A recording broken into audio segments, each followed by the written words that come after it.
welcome Tina Cordova. Tina's been a member of the foundation board for a number of years. She's a very ardent supporter of Highlands in all facets, and today is just one more example of her generosity in sharing this talk with us.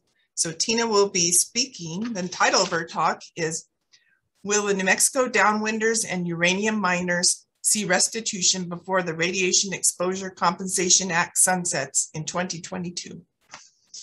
And take it, Tina. Thank you so much, Julie.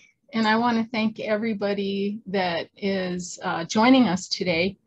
I wish I had an opportunity to know who everyone is. I'm hoping that this is a dialogue, not just or a conversation, not just a presentation.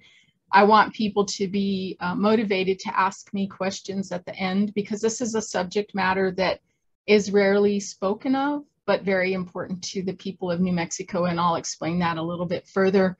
As part of the introduction to who I am, I just want to say also the following things. I'm a native New Mexican. I'm a 5th generation from the small town of Tularosa in south central New Mexico, a town that literally is about 50 miles the way the crows fly from the Trinity test site. I am a downwinder. I'm a cancer survivor. I'm also a business owner for 31 years here in New Mexico and own my own business. I'm the co-owner of Quest on Construction. I'm a roofing contractor. I'm a very proud graduate of New Mexico Highlands University. I received my Bachelor of Science with a degree in biology and a minor in chemistry in 1981. And then 2 years later, I received my master's degree. And I fully believe that the training I received at Highlands prepared me to do the advocacy work that I do. It didn't require a master's degree to become a roofer, but it certainly requires a master's degree in biology to address some of the subject matter I do as an advocate. So I am the co-founder of an organization called the Tularosa Basin Downwinders Consortium, or TBDC for short. And we're a 16-year-old organization that was originally formed to bring attention to the negative health effects suffered by the people of New Mexico as a result of their overexposure to radiation from the Trinity test. The Trinity test took place July 16th, 1945, 76 years ago. And there were people living as close as 12 miles to the test site. There were close to 15,000 people living within the 50-mile radius, far too many people living in close proximity to a nuclear test site. And if you expand the radius to 150 miles, which by the government's own admission right after the test was the safe zone, that encompassed Albuquerque and Santa Fe to the north, and El Paso and Ciudad Juarez to the south, the New Mexico-Arizona border to the west, and almost to the Texas border to the east, and there were close to 500,000 people living here. The reason I bring that up is because the government has always controlled the messaging around what took place at the time of the test, and they still say today that the area was remote and uninhabited and that no one lived here. But we know now that there's nothing further from the truth. I regularly lecture in classes at the University of New Mexico, and last year I put out a call to action to a class in sustainable studies.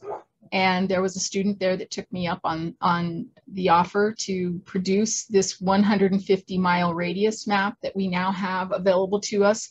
And inside that 150-mile radius, like I said, there were close to 500,000 people. And this young man took the census data from the 1940 census, broke it down by census tracts, and then drew the incremental radiuses around Trinity from 10 miles all the way to 150 miles. And so now per that map, we know the truth to be that the area wasn't remote and uninhabited. There was a doctor assigned to the test who afterwards wrote a memo to General Groves, and he said, and it was Stafford Warren, by the way, the physician, and he said, we can never do this here again because we so overexpose people to radiation. And we should never do it again any place unless we find an area with a 150-mile radius uninhabited.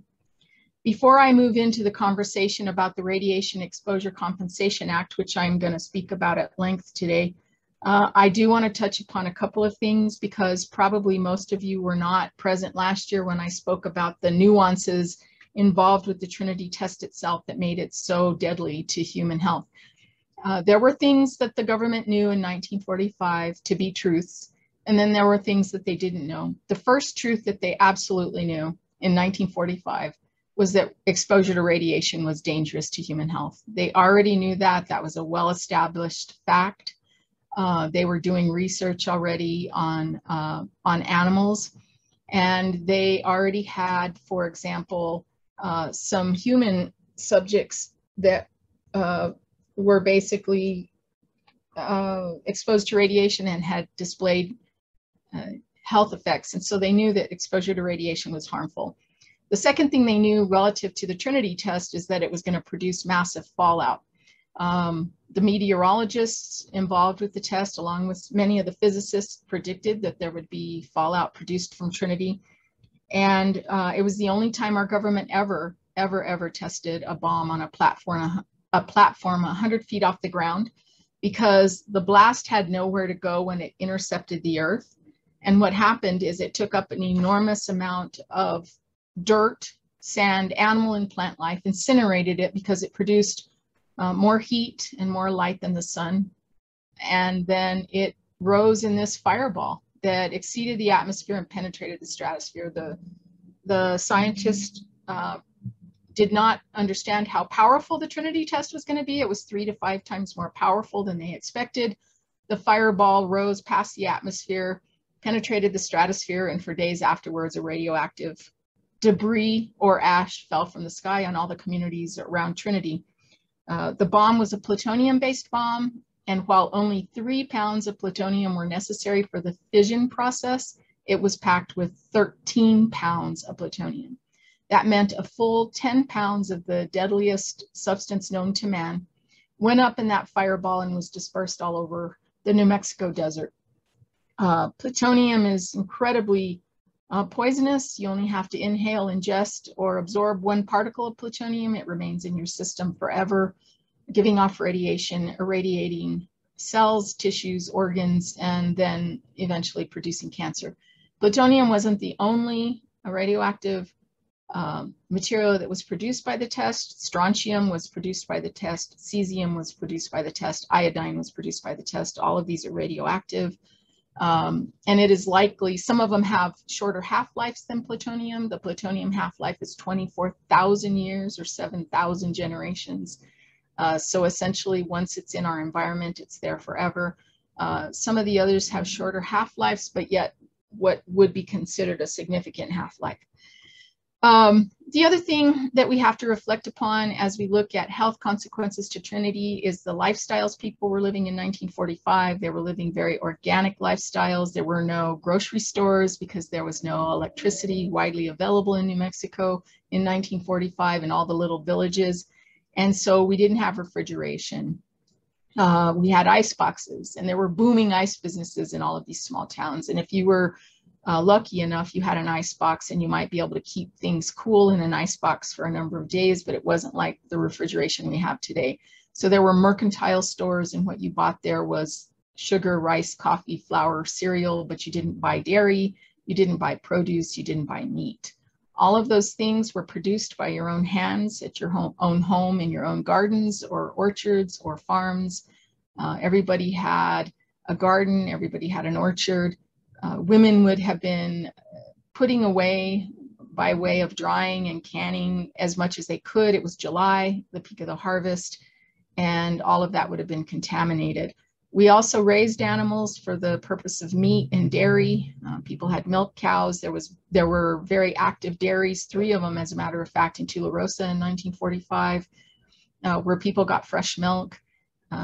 People also raised pigs, cows, sheep, chickens, goats. All of these things were used for accessing meat and dairy, and then they hunted. We hunted small mammals, we hunted rabbits, deer if we were lucky, quail, all sorts of birds, and all of that supplemented our food, and all of it was contaminated. The other thing that is relevant to this is the fact that there was no running water in the small towns and villages around Trinity.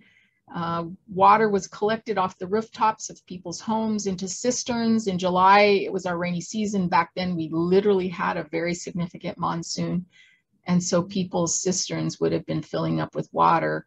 And obviously, as the ash fell from the sky and was on people's rooftops, and then it rained, and it actually rained very hard on July 16th, right after the test. It literally rained right up until the test was conducted, and it rained afterwards, very heavy in those areas around Trinity. And so now the ash would have become part of people's water supply.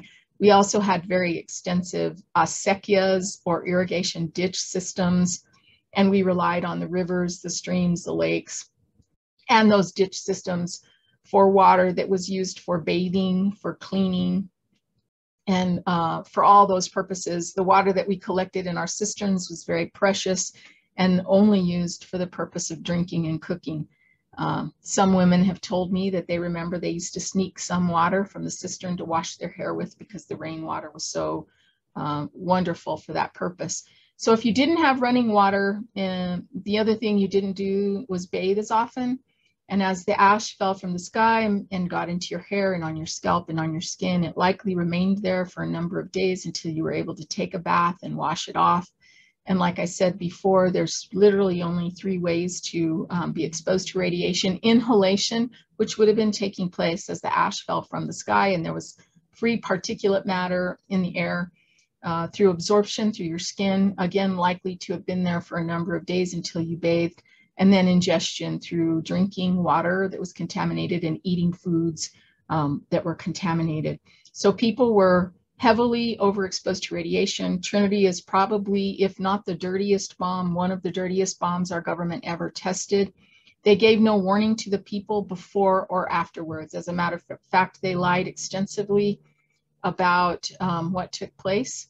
They prepared several statements to be sent out through the Associated Press. One of those statements was, the one that they actually utilized, was that an ammunition dump at the Alamogordo bombing range had accidentally exploded. There was no loss of life and no harm done to anybody. So people believed that. And it wasn't until after the bombs were utilized in Japan that the government actually admitted that they had tested a device in the desert of New Mexico. Even so, with that admission, they still gave no warning to the people about the negative health consequences associated with living in such close proximity to a test site. When they established the Nevada test site, which wasn't directly after Trinity. After Trinity, they took the testing to the Pacific Islands and they conducted a number of tests there. And then they moved to the Nevada test site where they conducted over 200 above ground nuclear tests. At that time, they did place monitoring stations all over the West. In New Mexico, there were monitoring stations. And those monitoring stations recorded radiation fallout from the Nevada test site through the summer of 1962, when they concluded the testing at the Nevada test site. So the people of New Mexico were very highly overexposed to radiation as a result of Trinity, and then they received regular dosing from the Nevada test site through the summer of 1962. We have experienced high numbers of cancers in New Mexico, and it is no wonder, knowing the history of Trinity. And we have been collecting health surveys for, 14 years now, and we have over 1,000 health surveys from communities like Tularosa, La Luz, Alamogordo, Socorro, San Antonio, and as of recently are fulfilling a grant right now through the Con Alma Foundation out of Santa Fe, and we're going door to door and conducting a health survey in the town of Carrizozo. What these health surveys reveal is exactly what I've presented, and that's that people have developed a number of cancers, and some families have been more affected than others. The stories that people have shared throughout the years with me are profound. I mean, there's an incredible story that recently was told very well through a National Geographic article. And that story is about Barbara Kent. Barbara was a 13-year-old young woman from El Paso whose mother and brother drove her over the desert on July 15th to a dance camp in Ruidoso. Ruidoso was about 50 miles the way the crows fly over the top of the Sacramento Mountains from the Trinity test site. She was present the day that the bomb was detonated, asleep in her bed because it was 5:30 in the morning. Some of the girls were knocked out of the bunks that they were in by the blast, and of course frightened, scared to death about what they had just experienced. The camp host gathered the girls together. They thought maybe a water heater had exploded. They weren't sure what they had experienced, but they experienced the blast. They finally calmed down and went back to bed. Later that day, they put their bathing suits on, made their way outside, and a white ash fell from the sky that they thought looked just like snow. The problem was the ash was warm. It wasn't cold like snow, and obviously it wasn't snow. It was July 16th. But they played in the white ash as it fell from the sky. They caught the ash on their tongues. They caught it in their hands. They rubbed it on their faces and their bodies. And Barbara realized many years later what the truth was, that a nuclear device had been detonated and that they had been exposed to the radioactive fallout that fell from the sky that day. Most of those girls didn't live to be 30. Barbara did, and I always say that she lived long enough to tell this history because nobody would believe me if I told it. She had a swath of hair along her face that turned white that day, never to return to its normal color. Barbara's had multiple different cancers. She's had multiple miscarriages, and all of her daughters have had cancer. Her brother and her mother, who took her to Ruidoso on July 15th, remained in Ruidoso on July 16th and experienced the bomb as well. Her brother, Bob Keller, used to tell me that he and his mom scurried underneath the bed and hid out because they didn't know what they had experienced. And most people that have described it to me said it was like the end of the world. And Bob and his mother landed up developing brain tumors. So 100% of their family who was present at New Mexico on the day of the blast developed negative health consequences as a result of being exposed to radiation that day. So the stories are very profound. People have described it as the worst experience of their life for those who remember it well. Many people have told me that they thought it was the end of the world, and you can well imagine we live in a real-time society where if something like this were to happen to us right now and we experience something like this, we would literally be able to know within minutes of the experience what we had experienced. But back then there was no television, few people had radios. There were newspapers printed about once a week. Those newspapers were shared by people. There wasn't a lot of sharing of information that day. And like I said, there was a lie told by the government, so most people didn't know what they had experienced. The really sad thing is, 2 years ago, there was a paper published about the infant mortality that resulted from the Trinity test. And I say these days, we had casualties from the Trinity test, and they were our babies. After a 10-year decline in infant mortality in New Mexico, as a result of the advent of better hygienic practices, number one, and number two, antibiotics, babies were living in New Mexico, and there was a decline in infant mortality. And then in the months directly after Trinity, we saw a spike in infant mortality. We went from something like 30 babies per 1,000 dying in New Mexico to over 100 babies per 1,000 dying in New Mexico. And these babies were dying from a dysentery-like syndrome. And when the government was consulted about this by a healthcare worker in Roswell, they decided to lie, and they said they had no idea why babies might be dying, but they knew of nothing that could help. And so when the government had an opportunity to do the right thing and assist families as their babies died, they looked the other way. For me, this is the most unconscionable part of the story. I can't forgive the idea that they didn't even offer help as children were dying. So where are we today? There's been a fund established for 31 years now, since 1990, called the Radiation Exposure Compensation Act, or RECA.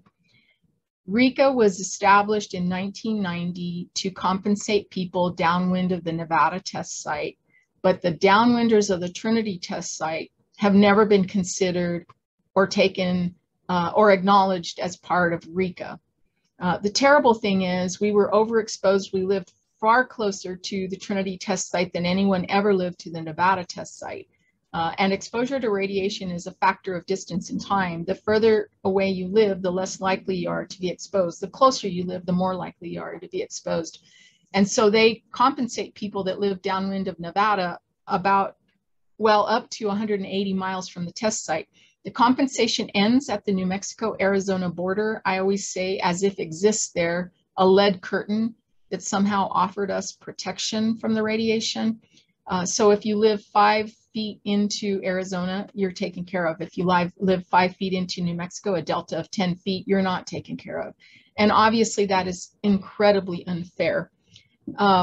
The bill has paid out $2.5 billion in claims. It's not just to downwinders, it's to uranium miners who mined uranium before 1971. The government put the cutoff for uranium miners at 1971, established a cutoff at 1971, because that's when uranium became commercially available for use in nuclear power plants. And the government decided that industry would take care of people if they developed illness as a result of their uranium mining and working activities. We all know that that's not how things work. And so the post-71 uranium miners have been left ignored. New Mexico has, between the Navajo Nation, Laguna, and Acoma Pueblo, New Mexico has over 500 abandoned uranium mines where they extracted 32 million tons of uranium. And those mines have been abandoned where they leach radiation into the soil and the water in communities all across New Mexico. The largest uranium mine in the world was at Powati in Laguna Pueblo. That mine remains unabated. And so RECA has never taken care of the downwinders in New Mexico, nor has it ever taken care of the post-71 uranium miners that live in New Mexico. We've been fighting for 11 years now to amend RECA. The thing that is of most concern right now is that the original bill will sunset in July 2022, so in less than a year now. And we just had bills introduced last week.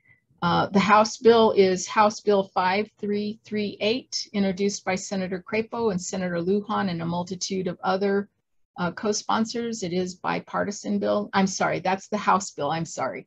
House Bill 5338, introduced by Representative Ledger Fernandez and a host of other people. It is bipartisan and has full support of our entire House membership, House Bill 5338. And then the Senate bill is Senate Bill 2798, introduced by Senator Crapo from Idaho and Senator Lujan from New Mexico. Again, a bipartisan bill.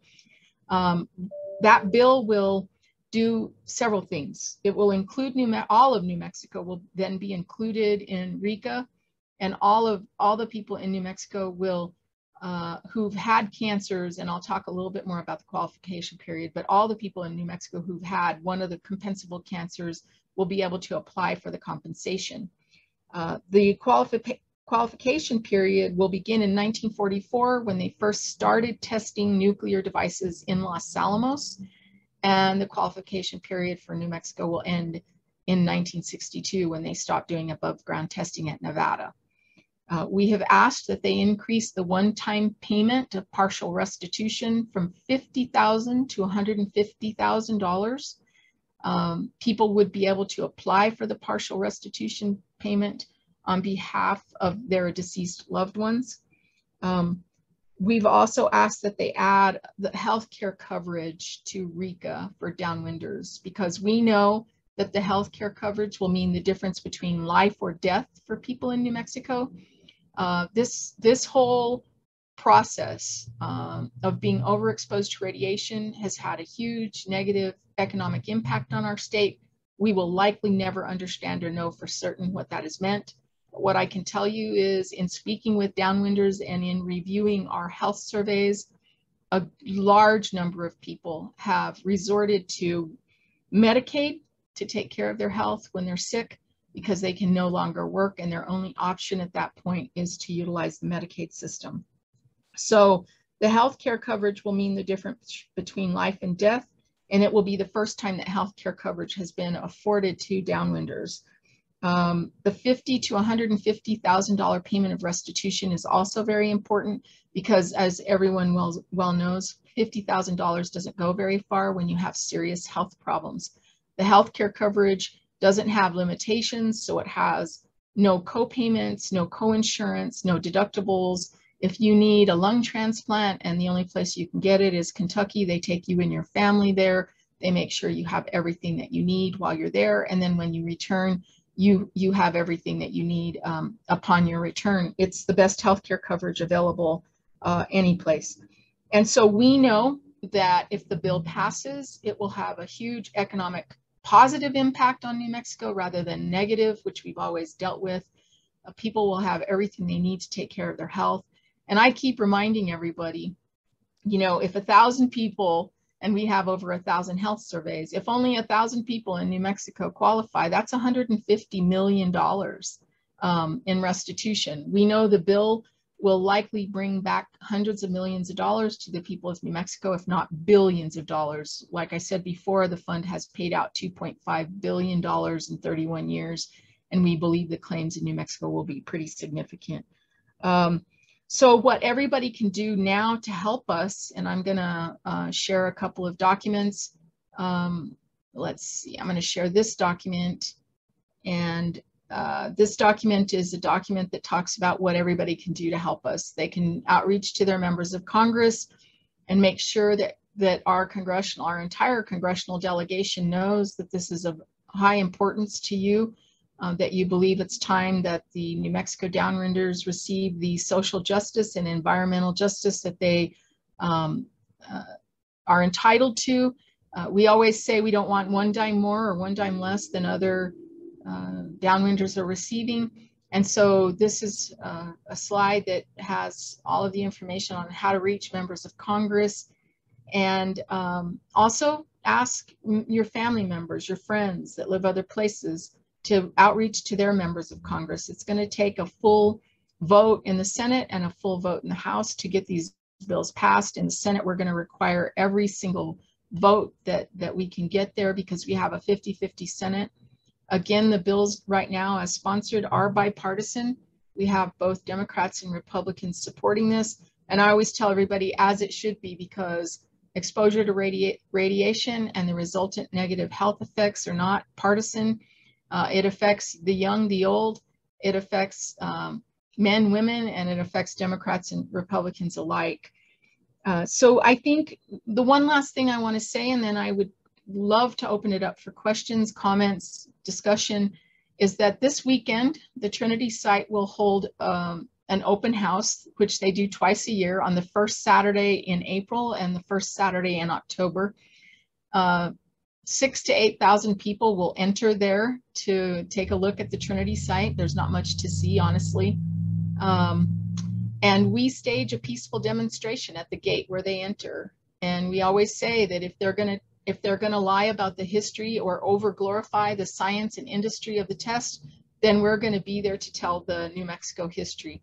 I always tell people that, you know, this story should be shared in classrooms all across New Mexico, because it is New Mexico history, but it's also US history and world history. What happened at Trinity changed our world forever. We have never lived free of the threat of nuclear annihilation since that time. And so it's not just New Mexico history, it's US history and world history.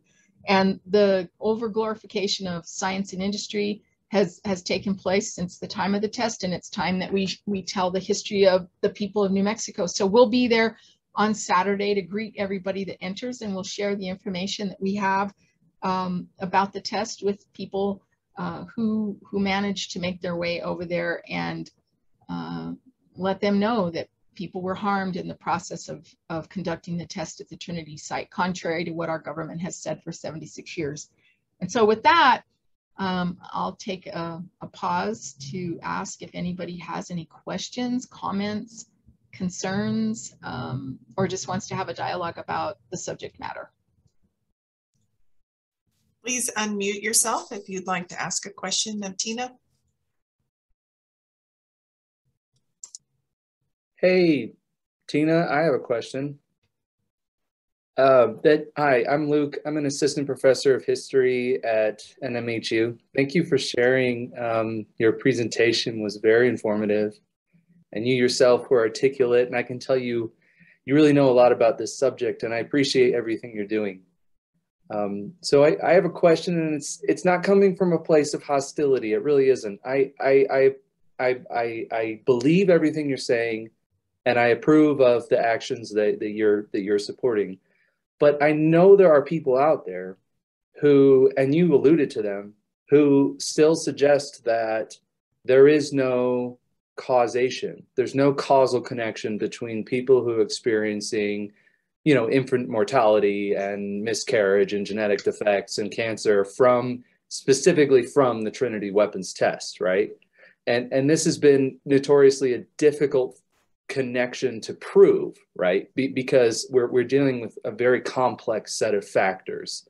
So, what do you say to people who deny or call into question the idea that it was the radiation exposure from the Trinity weapons test that led to these sort of diseases and death cases that you're reviewing? Well, first of all, we have to reflect on a number of things. And it could be, Luke, I want to ask you, first of all, are you asking this question because you recently read a letter to the editor of the Santa Fe New Mexican in regards to this subject matter? Oh, no, I haven't read that letter. Oh, okay, then I'm interested in knowing where you come about the information of how people are skeptical in regards to causation. Okay, so you haven't encountered these people yourself? Oh no, we absolutely have. But what I can point to, there's a couple things I wanna point to. First of all, there was a 10-year study done, the only one. Well, first of all, what we have to recognize, let's go back even further. So in 1945, the government had very rudimentary Geiger counters that they utilized. It was the first time they were going to be of necessity, right? And the physicians assigned to the test, there's a great book out there right now. It's called Atomic Doctors. And if you haven't read it, it's a great book. There's another great book that I refer people to all the time, and it's called The Day the Sun Rose Twice. And you may have already read The Day the Sun Rose Twice. It was well researched by a history professor from UNM. Two very well written books. The Atomic Doctors book, though, I think is a very useful reflection written by a gentleman by the name of Jim Nolan. Very useful reflection on what the government knew at the time and what they didn't know. The physicians who were assigned to the test, one of them being Dr. Nolan, the grandfather of Jim Nolan, the author of the book. Dr. Nolan was giving General Groves the heads up as to what might happen with the fallout and the exposure to people in the vicinity, because people lived far too close to the test site. And General Groves was persistent in the idea that this had to happen, and there was no concern for human health. I mean, human health was secondary. They set a limit at which they would start to evacuate people. In Carrizozo, the only place where we have any written record of what took place that day, there's no record of what took place in Tularosa or Socorro or Alamogordo or San Antonio or any of the other towns around Trinity. But in Carrizozo, the day of the detonation, the Geiger counters went off the charts. They hit the actual threshold for which they said they would evacuate people there. And then they doubled the threshold, and they hit that threshold, and then they doubled it again. And then when that threshold was hit, they actually called people off. And the truth of the matter is that the only study that's ever been done that is of any, that has any credibility is what's called the Los Alamos Historic Document Retrieval and Assessment. It was a 10-year study done by the CDC, paid for by the Department of Energy. There is a physician, a gentleman by the name of Dr. Joseph Shanka. He's a health physicist and nuclear engineer who worked on that study for 10 years. He's an expert in Trinity. He's developed an amazing lecture about how Trinity was such a dirty bomb. But if you read chapter 10 of the La Hadra study, it's dedicated to the Trinity test. It actually says that knowing what we know today and only trying to surmise what we can, because all we can do is extrapolate. We have no way to know for certain. But knowing that, they believe that the exposure to people the day of the test, some people living in close proximity, was 10,000 times what we consider okay today. Even the levels that were set in 1945, the threshold levels, were far too high to be safe. And so the truth is, we'll never know because our government has never done any follow-up. They've never done any adequate water and soil testing that they've reported on, although many people have come forward to tell me they came to our ranch, they took soil samples and water samples for year after year after year. I've had that story told to me over and over by different people from different parts of New Mexico, but we have no reports on any part of that. And so, you know, the burden of proof should not be on the people of New Mexico. We were victimized in this process, and the burden of proof should not be on the people of New Mexico. It should not be up to us to prove causation because we were the victims of what they did.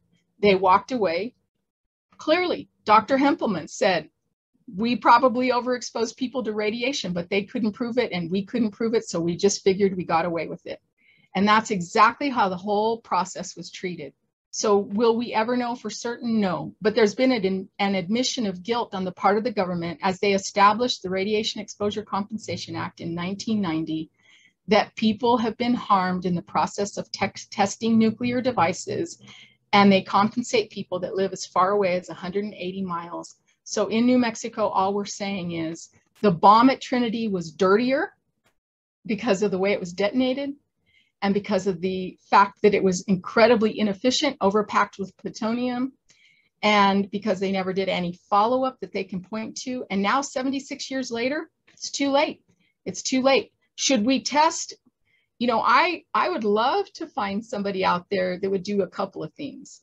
First of all, I'd love to find somebody out there that would come back and test some of the old cisterns that are still in place. And let's see if we can find plutonium. I'm working right now. You may have heard of what's called the Tooth Fairy Project. It's what led to the, it's what led to our arms, you know, it's what led to us signing treaties with the United Kingdom and Russia to stop nuclear testing. And the people who have inherited those baby teeth have baby teeth from New Mexico. That's wonderful. I am hopeful that in the near future we'll know. Dr. Shanka, when he worked on the La Hadra study, had access to every unclassified government document. It took them 10 years to review all of them. Those documents revealed a lot of truths, but there's documents that were missing. They never found in those documents the infant mortality documents that exist. So those were either taken into a legal file and taken out of view of the CDC, or they're in a personal file. But what I can tell you is, you know, we'll know. Dr. Shanka says that they took human specimens from cadavers in New Mexico for many years, and those human specimens showed some of the highest levels of plutonium of any place documented. And so we know certain things. We won't know everything because our government has never come back to take a comprehensive look at this. A full epidemiological study should have been done a long time ago, but it wasn't. That is not the fault of the people of New Mexico, and causation should not be left up to us. The exploration of causation should not be left up to us, and the burden of proof should not be left up to us.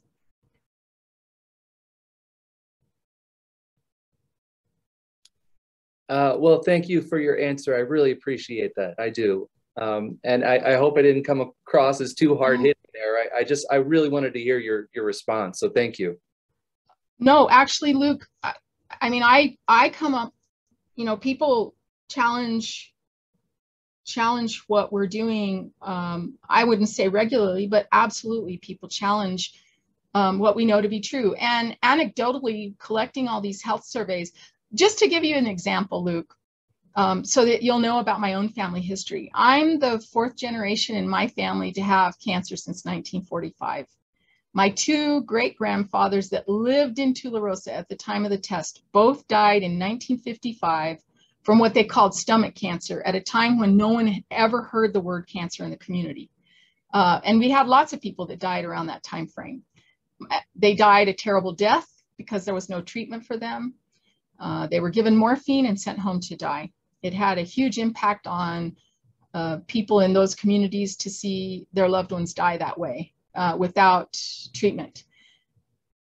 Both my grandmothers had cancer, although that's not what killed them. But they both had cancer. My father died after having 3 different cancers he didn't have risk factors for, except to the extent that he was a 4-year-old child living in a downwind community at the time of the test. And then I developed thyroid cancer when I was 39, and the first question they asked me was, when were you exposed to radiation? Because exposure to radiation is what causes thyroid cancer. We have a huge number of people in New Mexico with thyroid cancer. As a matter of fact, Los Alamos County is one of the leading counties in the whole country for thyroid cancer.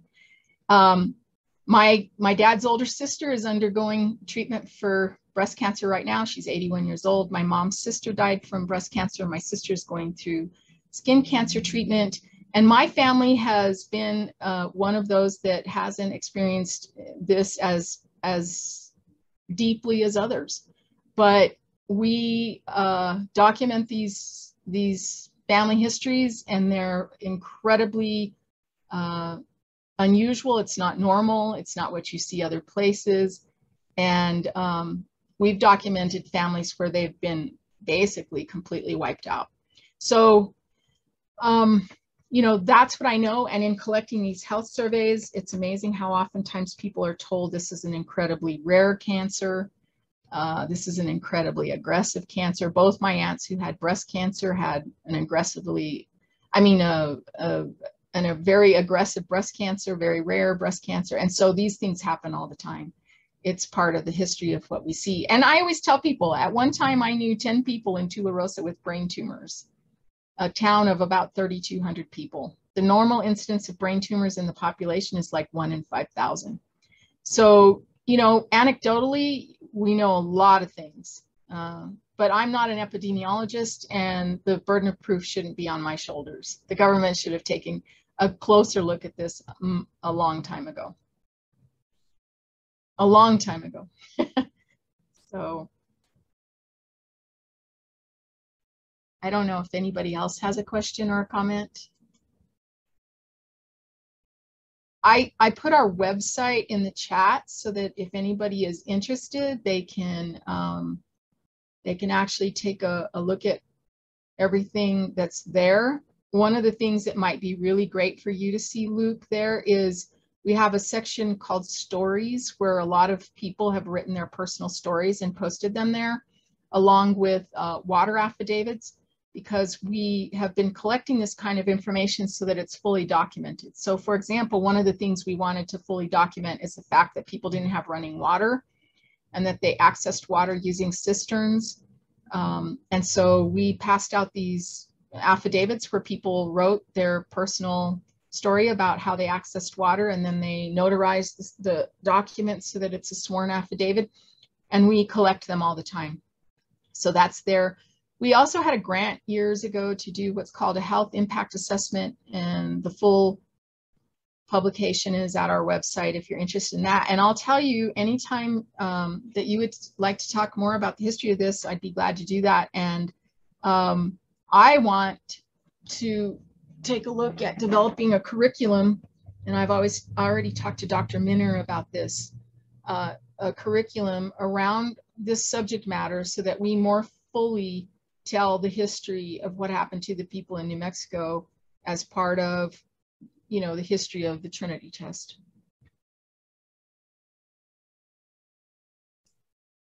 Tina, I know you've testified before Congress and in front of a lot of different panels. Do you have anything else that you've got coming up in light of the sunset? Well, now that the bills have been introduced, I know as a matter of fact, they can advance them without looking for an actual hearing, another hearing. I've testified in both the House and Senate Judiciary Committee. And like I said, I know as a matter of fact, because of that testimony and those hearings already having taken place, they can move the bill to the House and Senate floor for a vote. And we're hoping that they'll do that and that I won't have to testify again. But we're glad to do that. And I'm working with a group of frontline communities because the new RECA bill will add downwinders also from places like Idaho, Montana, all of Arizona, because only certain counties in Arizona are considered now, all of Colorado. And so I'm working with frontline communities from Idaho. It'll add the Pacific Islanders. I'm working with a group that represents people from Guam, from Idaho, from Utah, from the Navajo Nation, representing uranium miners, and from Laguna and Acoma Pueblo. And so we're hoping to go to DC to lobby and tell our stories. And if they invite us to testify, we absolutely will do that again. It was quite an honor to be asked to do that. And I did post in the chat a link to a National Geographic article that was just recently written about the New Mexico Downwinders. So I would invite everybody to go there and look at that. It's quite a well-written story.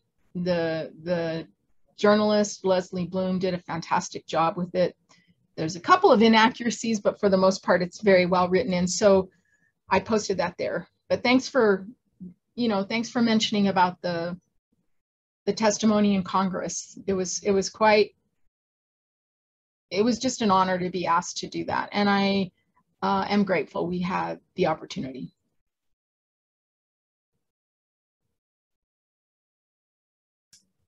Are there other questions for Tina?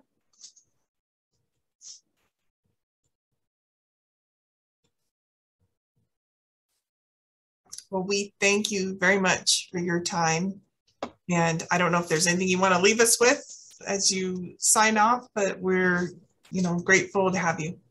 Well, just absolutely, if you have a concern about this subject matter, and if you believe, I've been saying this a lot lately, if you, now that you know the history of what's taken place and that this is a social justice issue, an environmental justice issue, now that you know this history, if you remain complacent and you don't get involved in helping us push for social justice for the people of New Mexico, and you live here and you're part of the economic structure here, then you're complicit in the problem. You're part of the problem. And so I just have been telling everybody, you can't, when you know something's wrong and you don't do anything about it, you become part of the problem. And so I just invite everybody to join with us to lobby for these bills. It'll have a huge economic impact on our state.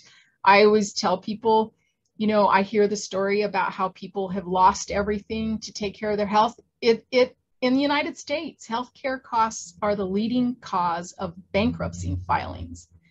And I hear the story from the people of New Mexico all the time. And so, we need to do this so that our state is relieved of the burden of taking care of people that were made sick as a result of the atomic testing and the uranium mining that took place here. And so everybody should join with us so that people have adequate resources for taking care of their health. It will develop healthcare clinics. Another part of RECA is the development of clinics that will be strategically placed in New Mexico where people can go and get screened for cancer for free. And other people in other places, other downwinders from other places have been going to these kinds of clinics for 31 years and we've had no access to those. So it's huge. It's huge. Thank you all so much for listening and for joining. Thank you, Tina. Of course, absolutely. Take care. Bye-bye. Bye.